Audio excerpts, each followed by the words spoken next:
Well, thanks for having me this morning and this afternoon.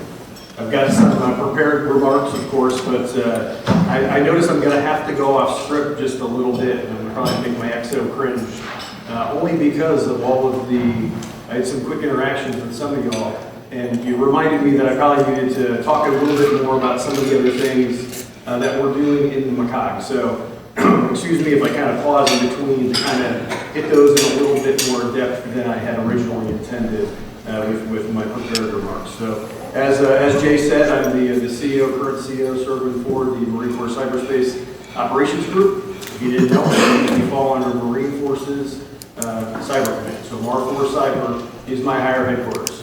So a lot of people, for some reason, think I work for C4 or DCI. That is not true. I work for Major General Lee. And we have an awesome relationship with our higher headquarters there, and we're happy to support the rest of the MEF in our current mission, which is to secure, operate, and defend. Okay, get the slide up. Okay. So just a quick agenda of what we're going to go over. You know what? I jumped ahead, so let me back up and just say, let me thank the AFCEA Quantico Potomac Foundation for having me this afternoon. Great opportunity for us to tell our story about the MCCOG here. Great opportunity for some of my staff who are here. Could I just have my staff members just stand up briefly? You know? Okay. Yeah, great. So, wow. Thanks for coming, team. So, and if anybody has a really hard question, you know, they got my back right there, so they'll be able to support me. So, Jay, pleasure to be here. Awesome to see old friends. I saw Brian Duvall here. Where's Brian at? Oh, Brian. So Brian and I, we go back all the way to when I was a second lieutenant. When I checked into Max 1 in 1995. He was an LDO captain stationed up there at Max 1. So I mean, like, these relationships go far. It's amazing to see some of you still supporting the Marine Corps in the way that you do it. It's absolutely fabulous. I just can't believe I'm still on active duty. All right, so if there are any general officers, retired colonels, sergeants, majors, master guns is in the audience, I just want to thank you for showing up today and lending your support to the Quantico Potomac AFCEA chapter. That's awesome. It's nice to see that we actually have a full room, and it's not because of me, I can tell you that. So it's because of the organization skills of Jay Storms over there. All right, so brief overview of the agenda. We're going to go in detail in two of them. I have DCI's priorities just as kind of a transition slide, but what I really want to talk to you about is, you know, who we are in the MCCOG, what we do, and then we're going to talk about the JIE roadmap, that Joint Information Environment roadmap, the implementation plan. And that's really what MAR4 Cyber / MCCOG is executing right now. And we are full steam ahead. We are moving out, and we're hoping the rest of the Marine Corps team gets on our back, and we can go bring you into the 21st century. So next slide, please. So it wouldn't be a good brief about a command if I didn't give you an org chart. And the reason why I show you the org chart, because I think it's a good starting place so you can kind of understand the mission that the MCCOG has. You know, really to secure, operate, and defend the Marine Corps enterprise network. You know, on the NIPRNet side and on the CIPRNet side, so the unclassed and the classified portions of that. You'll notice first that some unique things about the MCCOG. If you didn't know it, we run the Enterprise Service Desk for the Marine Corps with perspective, so thank you. So we are teamed up together doing that, government with contractor support there. Amazing team. The call volumes have been through the roof lately, but they're still performing at a very, very high level. I think last month, if I'm not correct, you had mentioned 34,000. That's about what I was tracking as well for calls that they received over a 1 month period. So yes, lots of activity going on at the service desk. And when we start talking about some of the things that the MCCOG's doing, you'll kind of get an idea of why there's so many calls coming into the MCCOG, because we're changing things so rapidly on the network that it's causing people to have maybe an issue or two. but we're fixing those rapidly, and the team at the help desk is helping us knock that out. We have an alternate ESD, other than the one that's located in Kansas City, and that one's down in New Orleans. They reside in the same headquarters as Marine Forces Reserve Command. So that's where you'll find them. It's a smaller staff. You can call the 1-855 number. You won't know who you're talking to. You could be talking to somebody in Kansas City or down in New Orleans. All the same. We also are responsible for MCCOG. We own MCCOG, the Marine Corps' Information Technology Enterprise System. Back in the day, people strongly remembered MCCOG as the SharePoint capability. Well, it's much more than SharePoint today. There are many capabilities that are housed in MCCOG that are business applications for the Marine Corps. And when MCCOG goes down, that's a bad day for the home team. But we're looking at MCCOG as a place to house some of our applications that are not ready to be transitioned to the cloud yet. So if they're not cloud ready, MCCOG is going to be that location, at least from what I understand right now, unless somebody tells me different. But that's what we are planning for within the MCCOG and Mar4 Cyber, that MCCOG is the landing spot for applications that need a hosting environment. We also do something called deployed support. Deployed support is really a big deal. I mean, we have Marines who are very, very highly trained that can go forward almost on a moment's notice when the MAGTF needs us. Whether it's building their networks to get out of MU or the MEF is going to go deploy forward, our team, this deployed support team, can actually go with them and either in their preparatory phases or go out forward and deploy. And all it takes is a request message through my higher headquarters, and then down to us tasking us to do it, and then we will respond in kind if we have the resources. But if it's something big, of course we're going to do it. So we do the DSTPs. We also are very unique. So the MCCOG, there's only one MCCOG in the Marine Corps. And in that role, we have a very unique role, and that's we're the cyber service security provider. We're the CSSP for the Marine Corps. So what does that mean? It means that we identify, detect, protect, respond, and recover from cyber incidents and all cyber activity. So we do that for the MCCEN proper, and we do it for large portions of the MCCOG, the Marine Corps Cyberspace Enterprise. So that enterprise, it captures the MCCEN, but then you have things that are, outside of that, things like, MICRIX network and MCIA, Marine Corps Community Services, network that they run. So we can be the cyberspace service security provider for them in some capacity.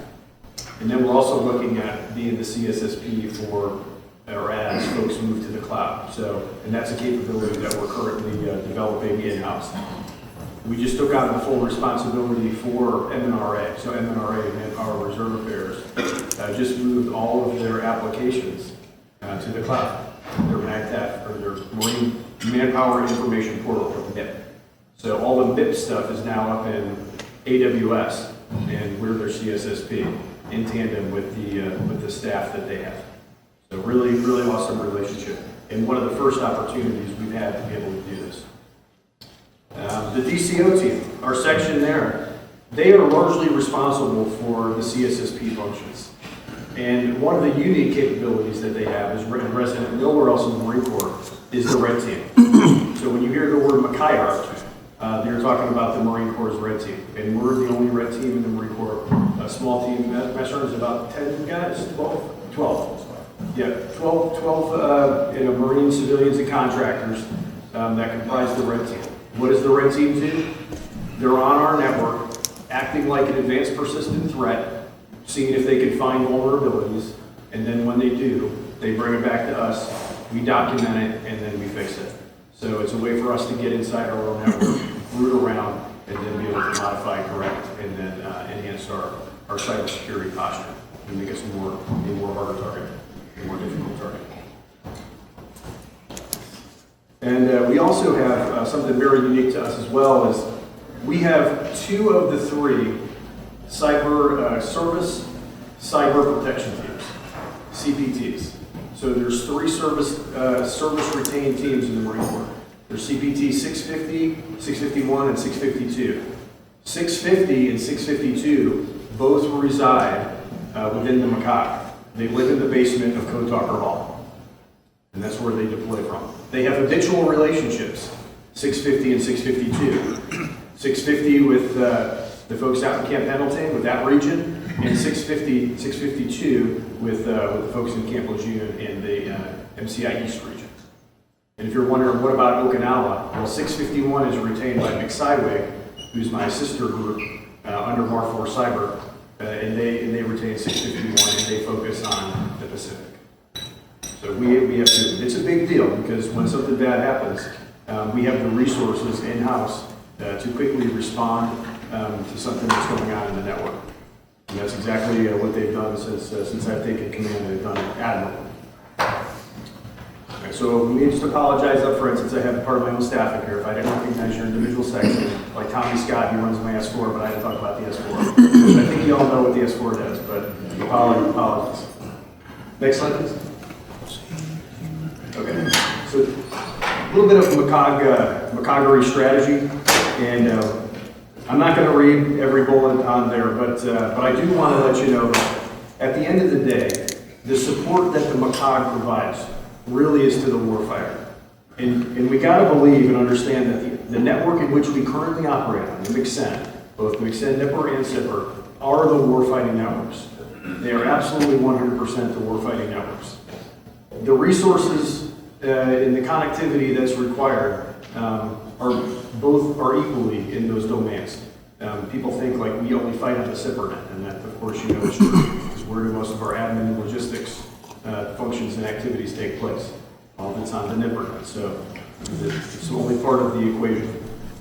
As an example, we are currently deploying the Marine Corps Enterprise Network for operations. So the MCCEN and S are the warfighting network for organizations like 3MEF. I just came from 3MEF, so I can speak to it probably in a little bit more detail than what I probably could have been if I just wasn't 36. But I can tell you right now that it's pretty awesome. They don't stand up tactical networks. They operate on the MCCEN only. They deploy the MCCEN all through the Pacific region, and it's more than just because somebody brought it up to me, hey, are they doing the DSTBs? And that's the digital support, transport boundary, or this DSTB. So no, it's more than that. It's way more than just DSTBs. What we have come to do out in 3MEF is we took the ASMs, which is a program of record, the application services module. They put enterprise capabilities on them, so domain controllers, PKI responders, and the like. And those things are sitting in a hot state. They're on all the time inside building 480, which is in Okinawa, Japan, ready for the MEF and their MSCs to check those kits out and go deploy. And also on those enterprise servers are command servers. So they put their own capabilities on there that they need, that they control, that they can fight with. And the things I'm talking about are things like SharePoint, chat, call manager, things that they need that they can fight internally with. So in the event they're cut off and they don't have their wide area connection to the outside world, they've got their own domain controller there that they can authenticate with. Users can log in, at least intra-theater, until that connection comes back up and they can reach back. Now you'll notice there's one capability I didn't talk about. Does anybody think of it? No, of course not. Email. So email is the one challenge. So email is the thing that we reach back for in this construct, because your email box can only live in one place. And if it lives back in your data center, or in the cloud, then that's where it's going to live. It's not going to live forward with you. So that is the one. But most commands, if you see how a MEF fights today, most MEFs don't fight on email. They don't fight on email. They fight on what? Primarily chat. If you go into a COC, you're going to see a lot of activity taking place in the chat windows. And you're going to see a lot of information being exchanged not on email, but on SharePoint and file shares as the primary method. So a lot of tremendous work done on that region, but it really highlights that it can be done that way. We can deploy the Marine Corps Enterprise Network, and the benefits that are gained is not convenience. So a lot of people think that, well, the CG just wants to have one login where he doesn't have all these disparate email accounts. Because if I log in with my token here, I'm going to log into the OneMeth deploy domain. And then, but my real email is on my usmc.smil domain. So with this, you do get the convenience of having a single persona, that single identity, which is pretty awesome. But the real capability enhancement that I would say is from the cybersecurity perspective. Because now all of your systems, because they're hot all the time, they're being monitored. The MCCOG is responsible for the enterprise portion to patch and stig and keep those things in compliance. And all of your tactical stuff is on all the time and in a hot state, that they're constantly being scanned, patched, and they're in the right configuration. Now we've got a compliant network. So now we've got elements within 3MEF now that are constantly in that compliant state where, if you remember in the past, especially when you were younger, some of the wore the uniform or were combos, you could think back and say, well, we would stand up a network and tear it down. And in that process of standing up the network, we would try to harden that network and go through all of our cybersecurity things that we would need to do. And make sure that we had the right image for our laptops and make sure that we had the right stigs and patches. And it takes a tremendous amount of time, effort, and labor. Sometimes weeks and weeks, you would prepare before an exercise to get out there and to tell your commander that you had confidence in which the network you were operating on was actually a compliant network. You don't have to worry about that if you fall in or if you deploy the Marine Corps Enterprise Network. It's built in, it's baked in. You inherit the controls of the enterprise network. It's just a great way to go and do business. And I got to get the other Fs on board with this. Hopefully, sometime down the road, everybody starts to gravitate in that direction, or something similar to it. It doesn't have to be exactly that, but at least something similar that gets us into that same posture. So, jumping ahead. Kind of went off script there, so I got to get back on my notes there. Because somebody asked me about deploying the MCCOG earlier. Okay. So another one of the key bullets in the mission statement talks about DODID and DCO. So DODID and DCO are really the two largest sections within the MCCOG. And I talked a little bit about DCO and the CSSP functions in which they provide. But DODID is running your current ops for the Marine Corps on the Marine Corps Enterprise Network. They are doing it day on, stay on, 24/7, 365 a year. That is what they do. You can call in and talk to the battle captain at any time. You can get an updated status on what's going on in the network. We have folks that are networking folks and folks that are more applications based, enterprise data and messaging.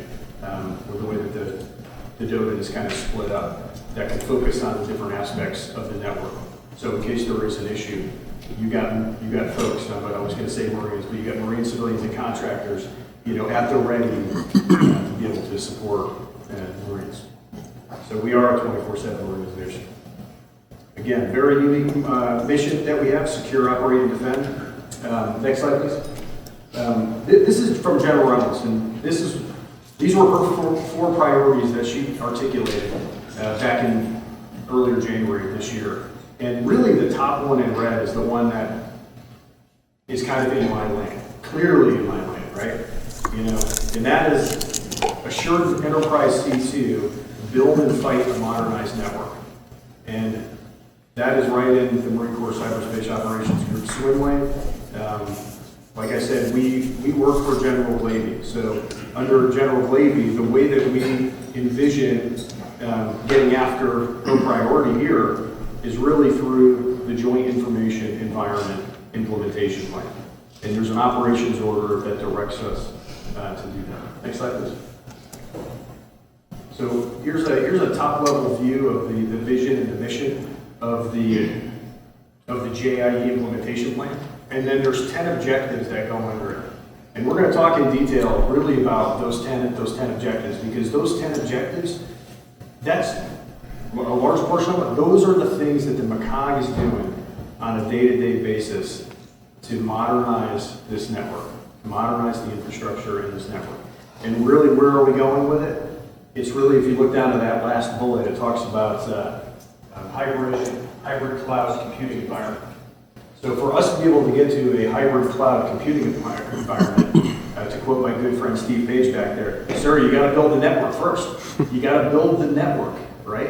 And then you got to be able to secure it, and then you got to be able to see it, manage the network, before you can do all the other fancy stuff that you want to do on the network, i.e. moving to the cloud. So we are in the midst of really modernizing and securing the network in a really awesome way. So the first objective, if you look down on the list there, it says, modernize the network infrastructure. Well, since September of last year, the MCCOG has steadily been transitioning the MCCEN, our network, our boundaries, to the joint regional security stacks. So I don't know if you do that or not, but that's really a big deal, because if you were in the Marine Corps a decade ago and we were asked about JRSS, the Marine Corps put its hand up and said, not us. But we're saying we're all in right now. And we have transitioned Quantico, Camp Pendleton, Camp Lejeune, and just earlier on Monday of this week, we successfully transitioned Kansas City. And of course, we're not done. We're not done yet. We've got a bunch more to do, but we expect the CONUS JRSS migration complete in the early, or I would say the late spring, probably April, early May timeframe. We should be complete. So no longer are we buying equipment, networking equipment to support a boundary. That is all going to be satisfied through the JRSS. We still have our responsibilities for our demilitarized zones, to support our data centers, but that's separate. Getting outside or getting into the DOD, from the Marine Corps into the DISN, we're going to all go through the JRSS. And then that's going to be a leaping point for us, and we'll talk about it a little bit to get us to the DISN cap. Enterprise Infrastructure Modernization, or EIM. This is a program under Systems Command that's given us the capability to do a lot of modernization on the network. And we're upgrading sites at really the cyclical rate with the team from Systems Command and from NIWC, the folks at the Naval Information Warfare Command down in Charleston.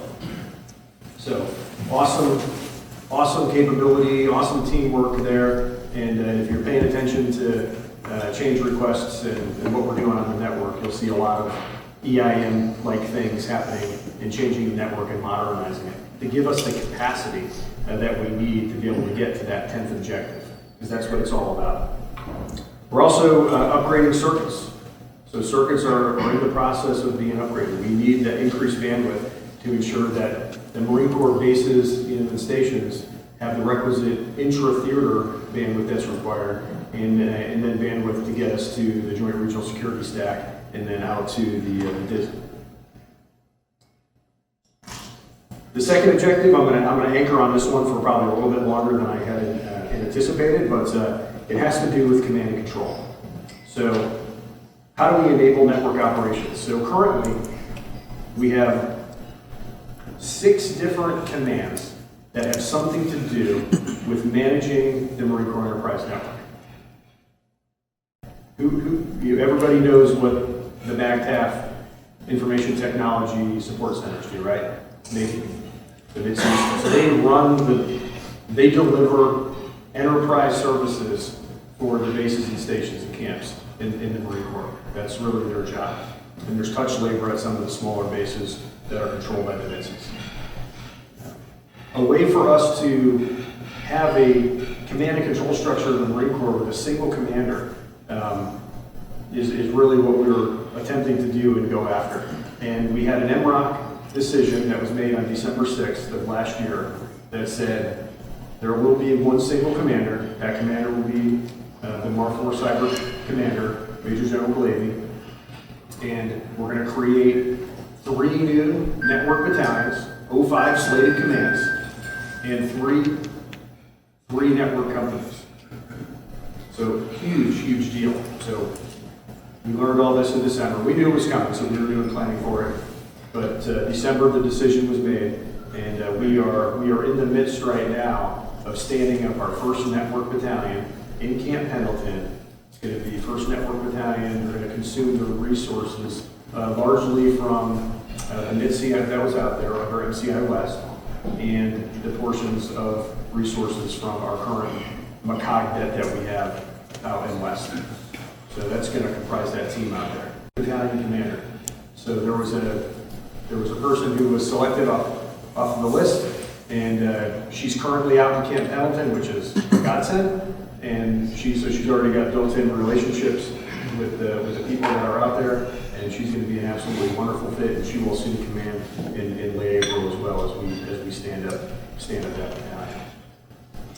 Second battalion. Let me back up. So this year we're going to do 1st Network Battalion, and then we're going to do the National Capital Region. So if you're familiar with ARI handles all the network requirements for the Pentagon right now. Portions of ARI will remain, but portions of ARI that are involved in delivering enterprise services will be a part of the new NCR company. So there's going to be an NCR company. That'll be run by a GS-15, and he's going to have a whole team that's going to be able to do that. Folks that are, in Quantico or on Quantico will be serviced through that network company. The other network company we're going to stand up this year is going to be a Mark IV Euronav. So if you're out in Germany, the resources that are out there will comprise and create a new network company out there as well. That will all happen this calendar year, so we're really excited. And it's almost unbelievable the amount of things that have taken place in just a short period of time that have gotten us to where we are right now. But next year is equally exciting. We're going to stand up 2nd Network Battalion and 3rd Network Battalion. 2nd will be, of course, in Camp Lejeune. 3rd will be in Okinawa. And we're going to stand up Marine Forces Reserve Company. So the res is going to have a company. It's going to get tucked under me. So I get to now take on 3 new battalions and 3 new companies in my span of control because I'm not busy enough. But again, very, very exciting to be a part of this, be able to have the opportunity to help lead them as they stand up these organizations and really create a seamless C2 from General Nakasone at U.S. Cyber Command to General Glady down to me to these battalion commanders, empowering their people with the permissions that they need to be able to respond in a way that we've never been able to in the past. That's really what it's all about. So if we're able to do that, then this is going to be a huge, huge win for the Marine Corps and our community. So objective 3, we'll jump now to it, and that's the Joint Regional Security Stack. I talked about it briefly in my first set of comments, but we expect to be entirely completed. This is really a huge win for us as we move along because those cost savings by doing this. If you think about it, the Marine Corps has already paid for that through some other funds. We might as well take advantage of it. And right now, we're going to have an opportunity to take advantage of it in a real way. And like I said, we've already transitioned, 4 of our different huge bases into this architecture.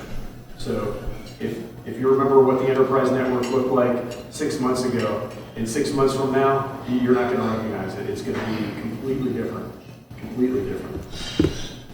I'm going to skip down to number 5 and go to the data center optimization initiative. So we are fully in support of DCOI.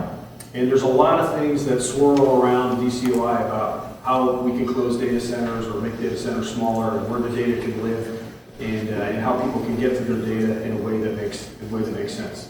But what I would tell you is that, really before we can do a full DCOI, we got to do the modernization part first.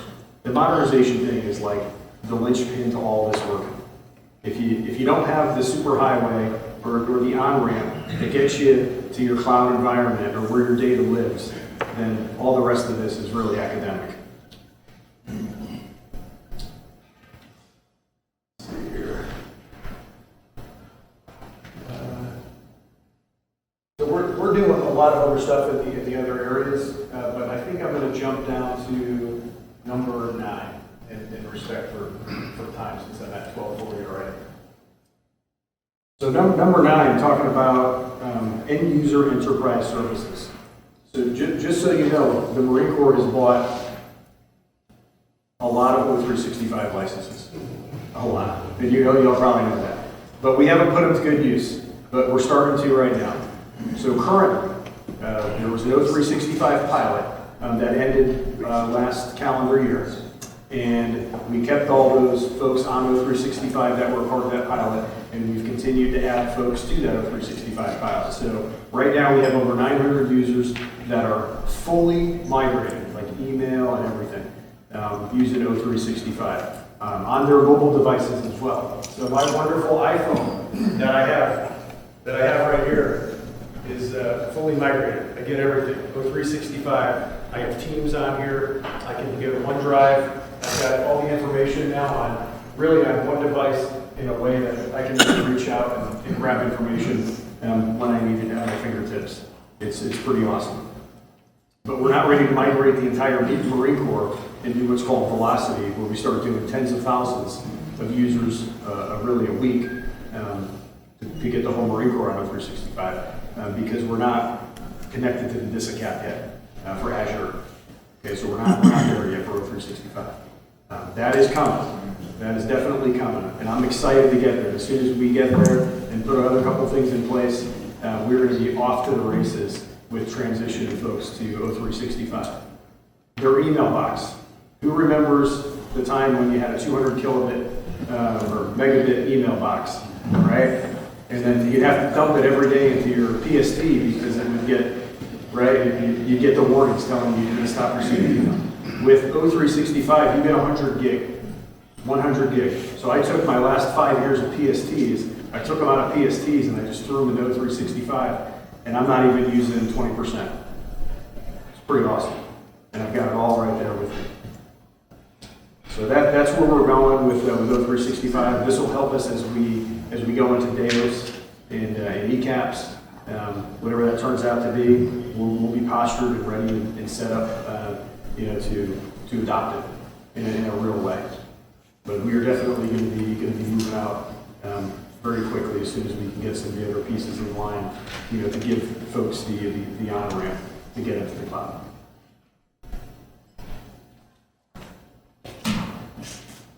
The engineers at the MCCOG, I got to give them a lot of credit because they have worked, many hours in trying to figure out the best way to not only provision this, but to make all of this functionality that O365s offer us a reality in the Marine Corps, particularly on the mobility side. The mobility side was the one piece that was lacking up till about 2.5 months ago when they kind of cracked the code on it. So we now have it fully operational both on the iPhone and the Android platform. So the last objective that we have listed up there is the hybrid cloud computing environment. This is occurring now, and I kind of mentioned this already about manpower and reserve affairs moving to the cloud and us taking over responsibilities for them for their CSSP function. We are going to. This is kind of going to be a journey, that we're going to be on as we do this, and the data closures, right, are going to be a part of this as well as people transition and start moving their data to the cloud. But it kind of all goes back to that initial point of, hey, you got to have the network there to support your transition. So there's a lot of work that's going on in the MCCOG internally that's focused on a lot of these projects. And I was talking to somebody prior to this when I first walked in, and they said, hey, are you going to talk about your task force that you stood up that is really broken into CFTs, cross-functional teams, to kind of get after some of these tasks? And I said, no, I wasn't going to talk about that, but I'm going to talk about it now because he asked me. So, Mar4 Cyber has an amazing officer up there. And if you don't know who Major Rich Vaccarella is, you got to get to know him, because the guy is probably one of the smartest people I've ever met. He's a reservist, former Amazon, AWS guy, and we got him on active duty right now, and he's just like leading the charge. And it's phenomenal to see, and I just kind of jumped on his cape, and I'm riding it. So he came up with this safe process using Agile to kind of get after some of these projects. And they're at the very high level within Mar4 Cyber. So Mar4 Cyber came up with Task Force Phoenix. And I came back and I told my guys, I said, hey, I want to stand up our own task force. I want to just start doing this right now. This is so incredible. I think we can get so much more done in a way that we've never been able to do it before by creating these cross-functional teams throughout the command instead of reorganizing. I don't want to reorganize again, but I want to be able to bring the right resources together in a team to have them go through a sprint and deliver value in a way that we've never been able to do before. So I'm really excited to say that we stood up Task Force Eagle, under Mar4 Cyber's Task Force Phoenix, and we got done with our first sprint today. I think today, or is it? Yeah, today. No, it was last week. No, I'm sorry. Last week we got done with our first sprint. So the sprints are three weeks long, and I've seen some really positive things happen within the sprints. One of the things, and I was with Mr. Proudfoot yesterday, and we were talking to some folks from Systems Command. And we were kind of giving them a brief on what we were doing with Task Force Eagle.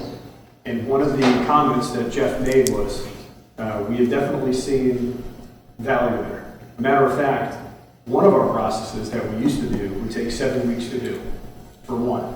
And she asked him a question, well, how many have you done during the sprint? And he said, 7. And she said, over the whole sprint? And he said, no, in 2 days. So we have really, and this isn't every single team within Task Force Eagle. This is just one of the teams they're just killing it. So we have backlog. We have work in the backlog. They're taking those little yellow stickies electronically within Jira, and they're working the process. And they're going through it in a way that's dynamic, that's collaborative, that's within a team, that gives visibility to the commander. I can go in and see exactly what they're doing, ask questions, and get a status report in real time of where things are, and it's pretty awesome. I'm really excited to see them move out on that, and I'm excited that Cyber Command, Marine Forces Cyber Command, is standing up Task Force Phoenix. They're a little bit behind us now, but we're going to catch right up to them, or they're going to catch up to us, whatever the parlance is, and we're going to join them, and it's going to be really exciting. And it's exciting to talk with the folks from Systems Command yesterday, because they didn't know we were doing this, and all their hands were like, well, how can we do this? How can we get on board? Where did you get the software? And they're like, well, it's free. You can just go in there and, with DoD, CAC, and sign up. So it's really, really exciting, really powerful. And that's how we're going to kind of manage things as we go forward. All of these projects that the MCCOG's working on. And another thing that this gives me is a way to look at resources, resource management. Because when you look at the MCCOG, it may sound like, or may look like we have a lot of people on paper, but some of these sections are like 3 people deep, some less. Some sections are larger, of course, but the military and civilian workforce are really pretty small. About 140-ish Marines, 240-ish civilians, and the delta that gets us to a little over 1,000 is a contractor workforce.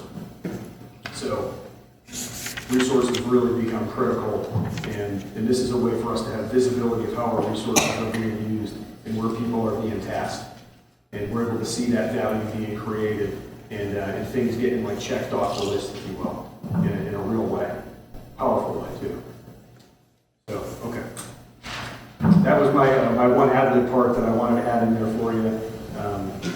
And every one of these objectives, though, comes with challenges. Don't think that I'm up here telling you that this is easy, because it's not.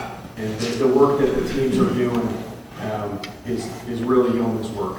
And the standing up of these network battalions has really, really taxed my command really to the nth degree. Most of my principals, including when Tommy Scott sitting here, as my 4, he'll tell you that he's invested a large portion of his time. I'm not even sure how he can sit here through this brief and listen to me. He should be back there working on this. And, you get the idea. I mean, people are stretched thin, but they're all doing this new, and it's amazing to watch and see. And I'm just happy to be the cheerleader, to be honest with you. So I think I'm gonna wrap it up here and just let you know that at the end of the day, it's all about the warfighter. The MCCOG is here to be the secure, operate, and defend your enterprise network. We're really the operational arm for the MCCOG to do all that. And I think in this crowd, you might ask me, like, what can we do to help you?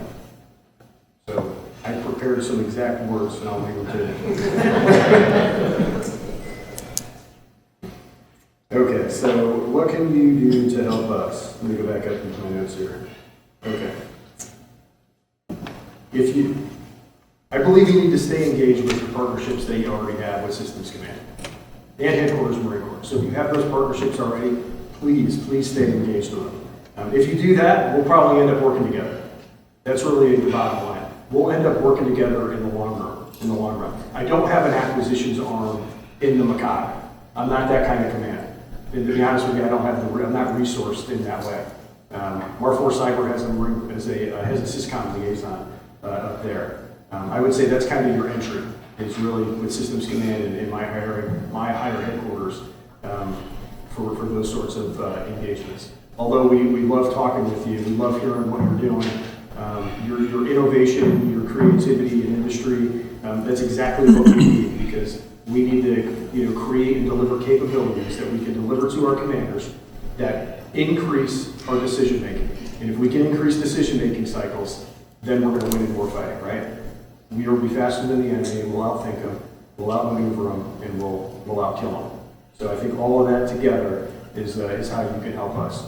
So please continue to do what you're doing. It was a pleasure to be able to speak with you all today, and I'll stop here and pause for any comments or questions that you might have. If I can't answer them, I got some smart folks in the back that can probably help you. So over to you. Sir. I'm interested in this, how the command relationships are going to change, as you said, these network types. C4, picking cybersecurity arm, system authorization, Marine Corps installations, command, BITSEs, and base relationships. How are those going to change under this new structure? That's a great question. So the MCCs will go away. There will be no more MCCs. We're taking all the enterprise business services that the MCCs once delivered down to the end user device will be on the MCCOG, those network battalions or companies. They're going to have the role, the responsibility, and the authority to do that. The good thing is that the permissions model, although owned by C4, I own the permissions model within the MCCOG. So I can push permissions down to my network battalions as long as they're qualified and certified, and are in the right role to perform those missions. I can easily push those down to them to be able to respond in a way that we've really never been able to respond, I think, in the past. The G6 will still absolutely have responsibilities. There's things that take place on a base or for an MCI commander that are still completely inside the G6 lane where they need a G6. They're going to be responsible for layer 1, so the physical layer. We're going to be layer 2 and up. So everything layer 2 and up will be part of the network battalion or the company's mission set. We spent a lot of time, basically, I don't want to say splitting the roles, but that's really what we did, is we split the responsibilities and the roles currently the BITSE, and did a RASCI matrix, if you will, responsible, accountable, supportable, consulted, informed, right? So we did that for all the different tasks that a network battalion or the G6 might have to be responsible for. So what we didn't want to do was leave any gray area. So, we stand this thing up and then there's pointing the fingers of who does what. But at the end of the day, there's one person in charge of the network for the Marine Corps, it's General Gravy. So those command relationships now go from him to me to my battalion commander, company commander, and that's how we're going to do it. Thank you. You're welcome. Is there, since a lot of vulnerabilities end up being above the network layer, even just bad, JavaScript modules or whatever in terms of the development, that sort of thing, is the Marine Corps looking at security beyond sort of layer 4 or above and making sure that applications are developed in consistent ways to remove the vulnerabilities all the way up and not simply have an organization that focuses on sort of the cybersecurity level, if that makes sense. It absolutely does. I think that's really probably more of an IC4 question in the compliancy branch from a policy, right? How things are RMF, you know, from the start, and that site and security is built in and not bolted on at the end for the application. So the applications are built in some application toolkit, you know, that's built in the same way. So as it's being built in that box that's already accredited, when they release the thing, it's already accredited, you know, and we know that it's a secure capability. I don't know if that fully answers your question. Anybody else? Sir? Jim Longy with AT&T. I was wondering if you could just give us top of your mind, your thoughts on the active duty and the reserves and how the networks interact and maybe what the future holds. Oh, that's a good question. So the reserves, and this is open kimono here, we know that when we take over the reserve part of doing this job for Marshall Res, that this is one of our larger challenges. I'll just say that. So right now, the reserves has their own structure and manages their own side of the network, really. But we're going to consume it, and it's going to happen next year. So it'll happen late next year in 21 when all that occurs. But that's a great point. I mean, and there's a lot of details that have yet to be figured out and uncovered on that one. It's really interesting. We're talking about standing up these network battalions, and we would think like, oh, if we do one in the western region, that we can use that as a cookie cutter model for all the other regions. But if you've been around the Marine Corps longer than a day, you realize that every single region is staffed differently, the network is set up differently, how they do touch labor and provision things is actually different. So this is why we need to bring all this under one commander, General Glavy, to be able to standardize how we provision and operate this network. We're kind of broken right now. We're getting by. We're doing pretty good, but you know, in other respects, we're a little bit on the broken side. So yeah, it's going to be really challenging as we go down to more for res and take over those responsibilities with it. Thank you. Anybody else?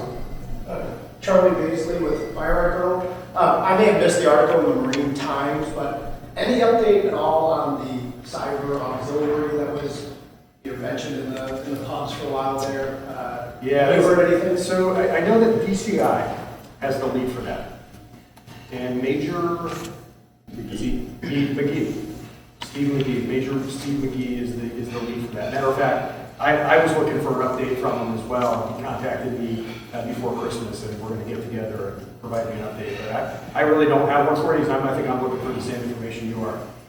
I'll shoot you a note if I hear it. Okay, yeah, I appreciate that. Thank you. Any others? Last chance. No last chance. I'm out here.